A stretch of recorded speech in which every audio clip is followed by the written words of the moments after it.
So the alternative break model works to create a more socially equitable world where students become active citizens, not only in their own communities, but across the globe. I think for me it's really hard to put it into words because when I left for Haiti I really didn't know what to expect. You see in the media these photos of Haiti just as this desolate place and everything's going wrong and like 80% of the country is in poverty, and you just wonder like what is actually going right in this nation and what can anyone actually do to work with the people to try to,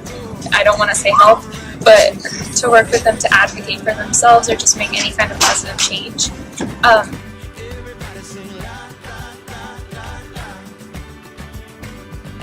If something's on your mind, say what you need to say. So when I went to Haiti, it was one of my first experiences outside the country, and I think a really important thing I learned being there was just kind of having a different perspective of U.S. relations inside of Haiti, because in the United States we hear a lot about the great work we're doing in development, but it's a completely different story when you're actually in the country. So we had the opportunity to visit USAID when we were there, and we were really fortunate to be able to talk to a lot of community partners and community members before having that visit, so we could actually have a critical perspective of our role as the United States in Haiti. And I think it was a really important point to notice those things. Last year was my first trip to Haiti at all. I am also Haitian American, so it was a different experience for me, just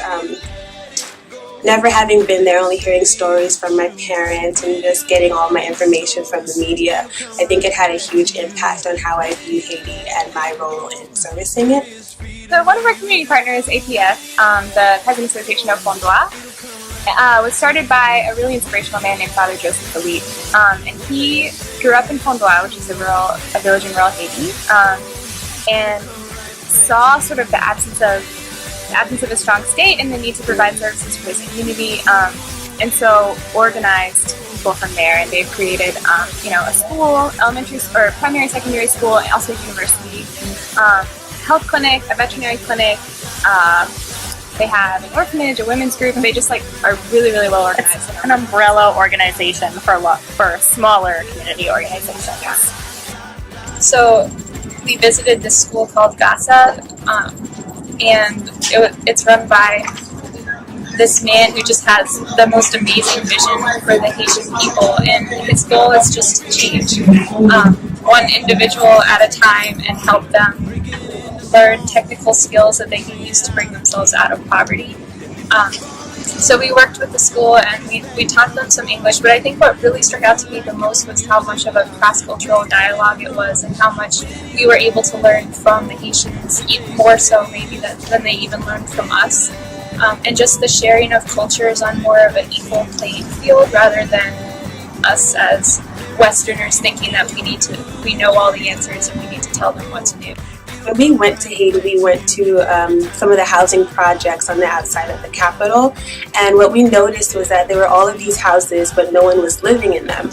And so we questioned some of the locals, a very few, who lived in those houses, and they basically told us that a lot of people don't live there because it's so far away from a lot of the resources that they need. Like to go to the market, they would have to walk miles just to go to the market, just to get clothes, and just to do things that they need to do every day. And during reflection, we really dive deep into things like oppression, looking at power and privilege, and kind of how we bring that going into a nation like Haiti, and how we have to look at those factors in everything we do, who we talk to, interacting in the community, and also taking part in service.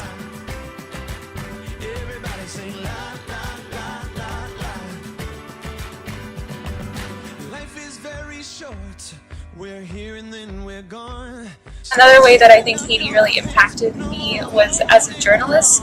I wasn't really sure what I wanted to do journalism-wise, but in Haiti, I saw so many opportunities where journalists really needed to expose wrongdoing, especially in a nation with so much corruption and without a strong media sector and without journalists who are really probing into the hard issues. I feel like a lot of people they come into the country and they think this is what they need because that's what they're hearing that they need outside of, like, it through the media and just the different things that they go to. So I think, like, just being that advocate and going out there and just communicating, or even if it's just through a status or just like a student organization or just speaking to the camera, like, we can just sort of raise awareness about how, like, what Haiti actually needs, and just sort of like making it known to the majority, so that way when they do go into Haiti, and if they do have that mentality that I'm just going to go and start this, that they have some information on what the community needs. If you feel like dancing in the middle of the street, breaking into song or singing out of key, I think that impacted me as a student and in my career goals, because I realized that what I really want to do is go report on human rights abuses, and not just go in as a journalist for 1 week like they did after the earthquake, but go for several years and really get to know the communities and talk to people and look at people more as an equal